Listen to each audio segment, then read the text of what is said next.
بھائی نے بہت اچھا سوال پوچھا ہے، سانس رکتا ہے تو کیا کریں؟ میرے محترم بھائیوں، ہمارے یہ جو پھیپھڑے ہیں اس میں جب تنگی ہوتی ہے، وہ تنگی آپ کے بلغم کے بڑھنے کی وجہ سے بھی ہو سکتی ہے، وہ تنگی آپ کے لنگز کے سکڑنے کی وجہ سے بھی ہو سکتی ہے، وہ تنگی آپ کے لنگز میں مختلف قسم کے جو مسائل ہیں اس کی وجہ سے بھی ہو سکتی ہے۔ تو ہمیں سب سے پہلے سبب کو تلاش کرنا ہے، اس سبب کو جاننے کے بعد آپ کو اس کا علاج کرنا ہے۔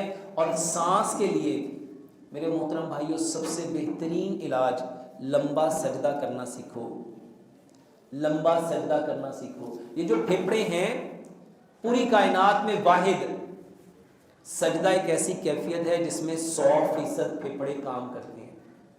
جب ہم کھڑے ہوئے ہیں یا بیٹھے ہوئے ہیں تو ہمارے پھیپھڑے 60 to 70% کام کرتے ہیں۔ جب ہم بوئنگ پوزیشن یعنی 90 کے اینگل میں رکوع میں جاتے ہیں تو یہ 70 سے 80% کام کرتے ہیں، اور جب ہم سجدے میں جاتے ہیں تو ہمارے پھیپھڑے 100% کام کرتے ہیں۔ تو سجدہ لمبا کرو۔ ایک اور سبب بھی سانس کے پھولنے کا ہے، وہ ہے پیٹ میں گیس کا بھر جانا۔ جب پیٹ میں گیس ہوتی ہے، پیٹ پھولتا ہے تو لنگز کی سپیس کم ہو جاتی ہے، آپ کے پھیپھڑوں کی جگہ کم ہو جاتی ہے، اور جب پیٹ اندر چلا جاتا ہے تو لنگز کی جگہ واپس آ جاتی ہے۔ تو اگر گیس کی وجہ سے سانس کا مسئلہ ہے تو اس کا بہترین علاج یہ ہے کہ آپ کھانے کے بعد گڑ کھاؤ، کھانے کے بعد گڑ کھاؤ۔ اور اس کے علاوہ سانس کے لیے، پھیپھڑوں کے لیے بہترین دوائی ایک میں کعوہ بتاتا ہوں، وہ کعوہ پیو۔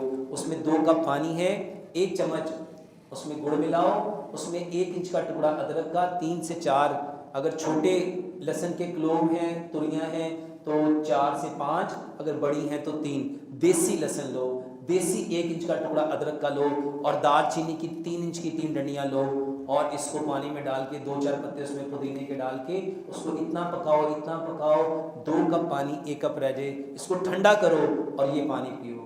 بہترین آپ کے خون کو پتلا کرنے والا، آپ کے جو پھیپھڑوں میں جمع ہوا بلغم ہے اس کو نکالنے والا، یہ اینٹی ایکسپیکٹورنٹ ہے۔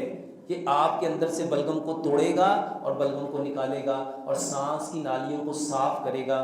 یہ سانس کا بہترین علاج ہے۔